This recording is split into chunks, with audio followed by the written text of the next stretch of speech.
What is up, everybody? We're back again for another episode. We have Chris from Hyperspect, the automation genius. Like, this man has pushed our business and our engineering team beyond what we thought we could be, and that is with the utmost compliments towards him. So Chris runs HyperspectAI. It is effectively an outbound lead generation company that works with early stage tech startups as well as other businesses. All this man does is print money for himself and mainly for his clients. So Chris, thank you for jumping on board. Thank you very much for having me. It's a pleasure to be here. Shout out to the engineering team. I know I put you guys through a lot. You're probably your number one most wanted. You guys have a poster of me somewhere in your office. well, back in the day, it was like Chris messaged, and it would literally be a conversation saying, "All right, Chris messaged," and then the team will all just be online, and I'll be tapping down saying, "All right, this is what he had to say." But nowadays, it's a lot better, so it's great. It's a good thing. Cool, man. All right, let's jump into it. Chris, our normal format is based around a bunch of questions. We ask a few things, and we'd love to understand how you do what you do, because you do a lot of cool things. So the first question I always ask is, why do people pay you? Great question. People pay us because usually they're time or resource constrained, and they don't have, I mean, if you think about where the world of outbound is going, you really need a pretty wide set of skills, right? You need to be part-time infrastructure engineer, part-time growth marketer, part-time sales copywriter, part-time data entry person, right? Data analyst. So it's kind of like this weird mix of roles. And most companies either don't know how complex it is to get this stuff off the ground, or they do know, and they realize that, hey, we don't have this in-house. This is not our forte. We should not be spending our cycles doing this stuff. And so they come to us, or usually we go to them and say, hey, look, we can consolidate all this stuff and be your data scrapers, be your, copywriting strategy team, kind of. We can be your infrastructure engineers, and we can be your outbound sales development team, right? And I think that's really what they latch onto, is like, oh wait, you can just wipe away this entire problem for us. Fair enough. You raise a good point. Early days, cold email was get a domain, get a bunch of email, just start hammering it. We know that's changed a lot in the past few weeks, months, years. And I guess maybe let's just jump onto that trend right now.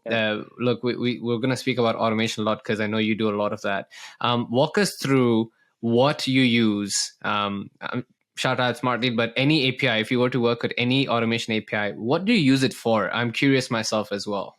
Yeah, I mean, I'm happy to just tear down our whole tech stack here. Yeah, for sure. Yeah.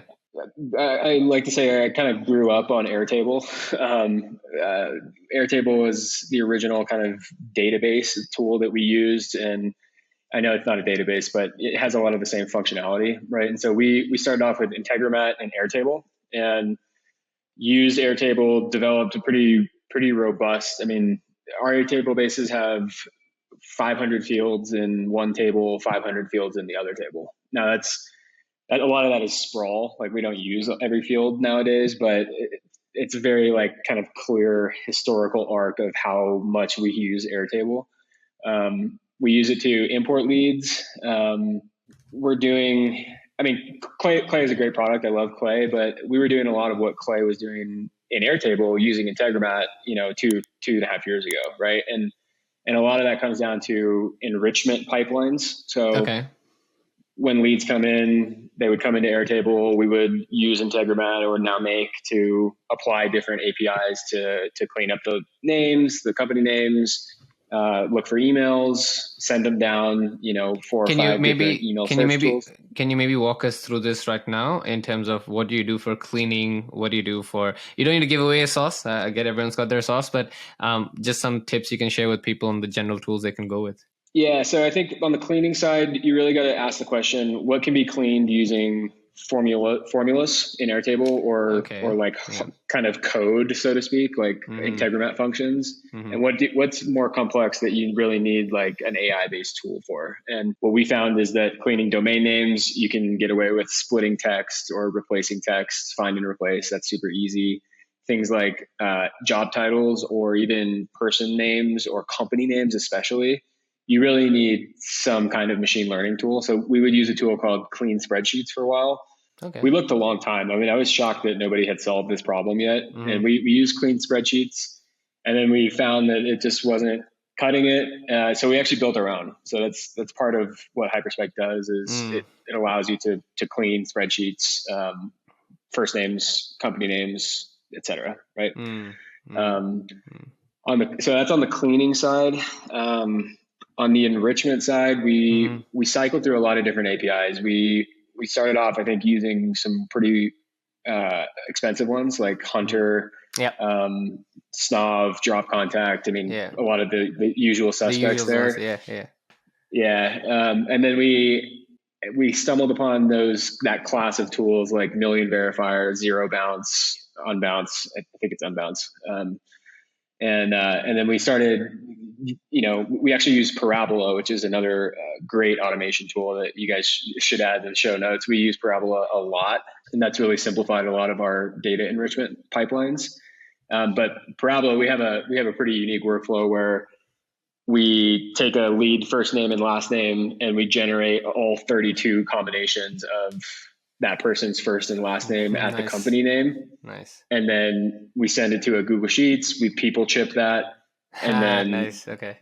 Do some people chip is a little sketchy in the accuracy, so we do another layer of validation on top of that. But and then we send all that stuff into Million Verifier, and it just pulls out, I mean, a crazy amount of leads, and it's like pennies on the dollar.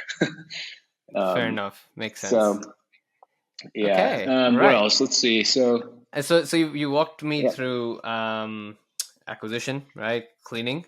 Then what happens after that? Now you cleaned it. Where does the copy come in? Let's go actually jump into personalization, because I think that's something you do really well at scale and a lot of people struggle with. So how do you personalize at scale right now?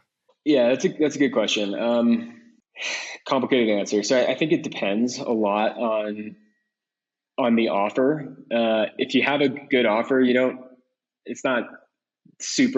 need to go over the top on the personalization. You don't need to spend a bunch of time and money and doing it, right? But if you're selling a super commoditized offer like SEO, right, that it becomes an element upon which you compete, right, is the quality of the messaging.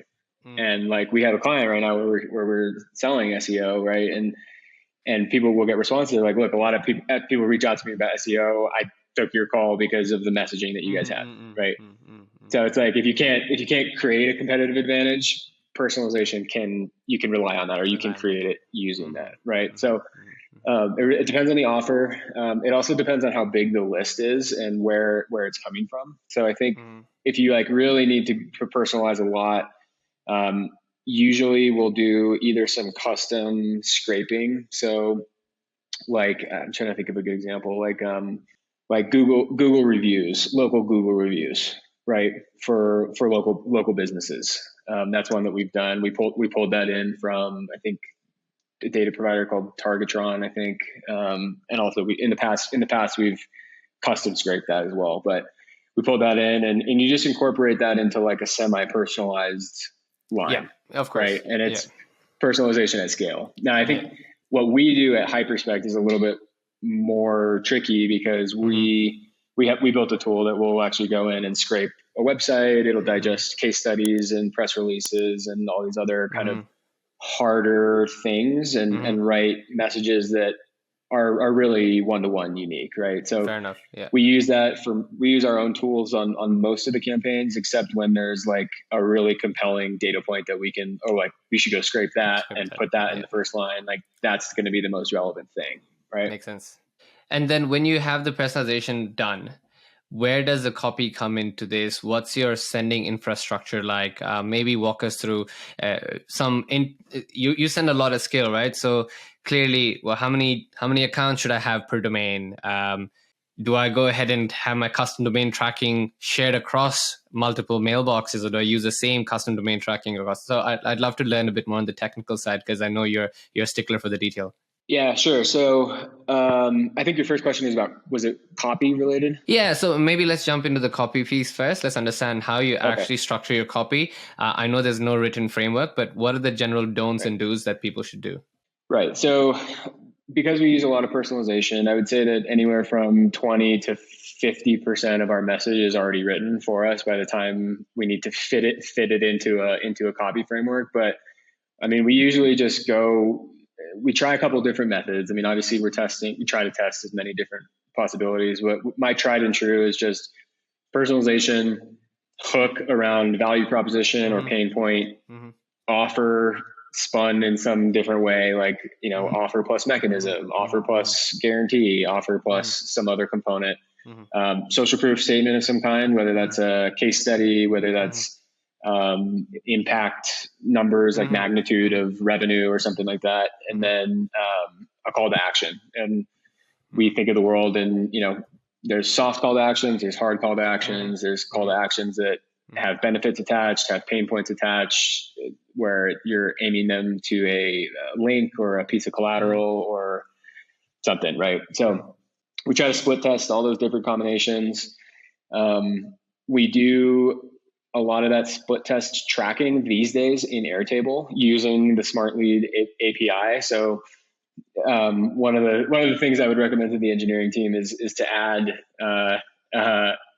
subject lines, and so we can actually see what the copy is in the A/B testing window there, because we use Airtable for that. I'm going to drop this after the call. I'll figure out what you're speaking about. We'll get it sorted for you. Not to worry. Yeah. Sure. Yeah, no worries. Yeah. So we track a lot of that A/B split testing in Airtable. We're pulling in Smartlead's campaign data. Maybe that's a good segue to the actual outreach. So obviously we use Smartlead. We love Smartlead. We used to use another one of your competitors for their simplicity and ease of use, but what really won with you guys was the engineering. I could tell that you guys took it very seriously on the back end, and obviously we do it as well, or we take that stuff seriously. So we currently are loading campaign copy from Google Sheets and using the Save Campaign Sequence API. So our copywriters will come in, they'll write all the different variants, the different things that we're testing, and we'll suck that up into a Smartlead campaign. One of the things that's next on my docket to look into is we know that tracking can impact performance and deliverability. So we want to basically run, 10% of the leads on a tracked campaign, and then immediately once that campaign is done, pick the winners and then launch the remaining leads from that campaign on an untracked one. Right? Yeah. Nice. So, that's literally what that can all be automated. No, that's great. Yeah, that's literally what I do as well. So I don't do 10%, but yeah, I take a small chunk of it and just run a tracked, non-tracked, and then you get some good bearings, and you're like, okay, I'm just going to attack the non-tracked one. But cool. Sorry, I interrupted you. So that makes sense. You end up doing a tracking cycle, and then what's the next piece that you sort of have in your arsenal cycle? Yeah, so I think one of your other questions was how we actually set up the infrastructure. Yeah, your actual configuration. What is the dial downs? Because I think a lot of people get stuck in that and they do it wrong, and then they end up hurting themselves. Yeah, so we try to warm up for 3 weeks. We aim for two email accounts per domain. We only use .com TLDs, although that might change based on what's happening the last couple of days.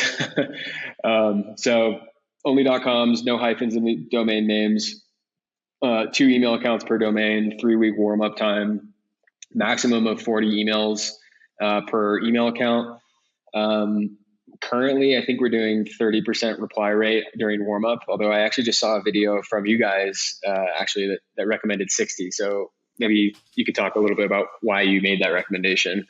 I'd love to hear about that. But I'm trying to think what else.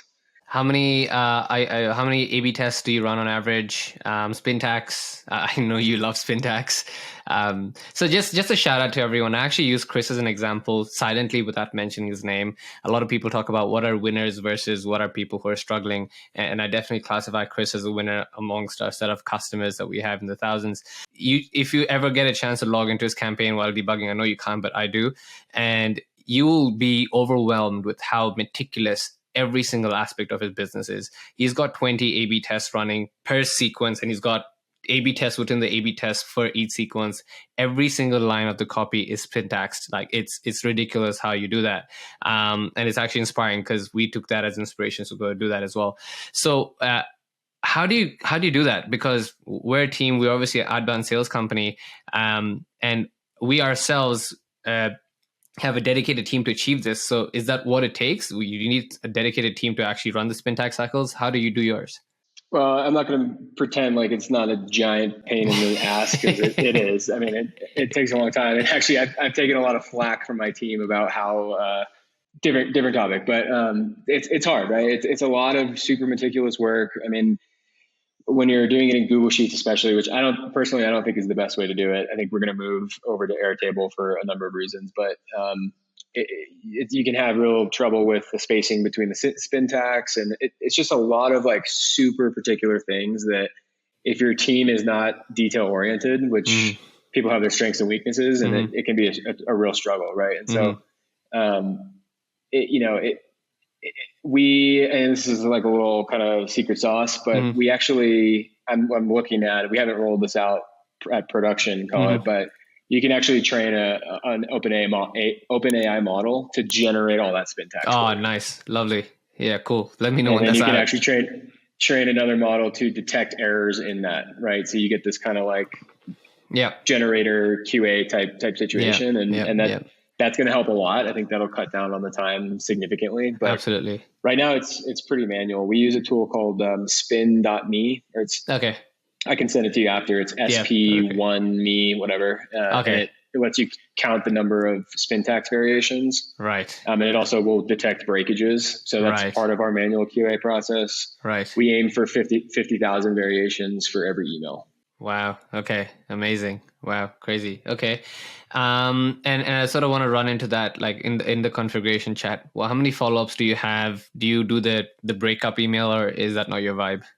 We used to do longer campaigns, but I don't know. Now we do more like three touch campaigns or even 4 touch campaigns, but it's not because I was like, oh, we don't need to do this anymore. It was more because the clients that we had, they were selling something that it was like either they had the problem or they didn't. Understood. It became very clear very quickly, like if the prospect was a good fit or not. And so we didn't want to hammer them. I think there's also maybe an underlying trend where people, so I guess this maybe did have some contribution to shortening that, because I think we think that people are getting blasted, right? And the tolerance for email drops is dropping, right? And so because all these ESPs are so sensitive, it's like if you get one spam complaint, then you're hosed, right? Or a couple, or whatever the limit is. So we try to like dance around it without being, super aggressive, I think. Yeah. Okay. No, that's fair. That is absolutely fair. If someone's saying no to you after 2 times, probably get the hint, right? Don't keep hammering them. There's a reason why. So that makes sense. That's okay. That's very insightful. Thanks for that. Now I want to run into the tail end of a few questions that I have for you over here. One of the main ones that we see people talk about is, and you've briefly talked about it, is to do with tracking when you go ahead and send plain text versus when you send them as custom domain tracking. What's your setup over there? You told us about the 10 percentile split, which is great, but do you use the same tracking domain across multiple mailboxes? Yes, no, and why? I'm going to be honest. I don't know as much about this particular topic as maybe I should. So the way that we set it up is we have every domain gets its own independent custom tracking domain. Yeah.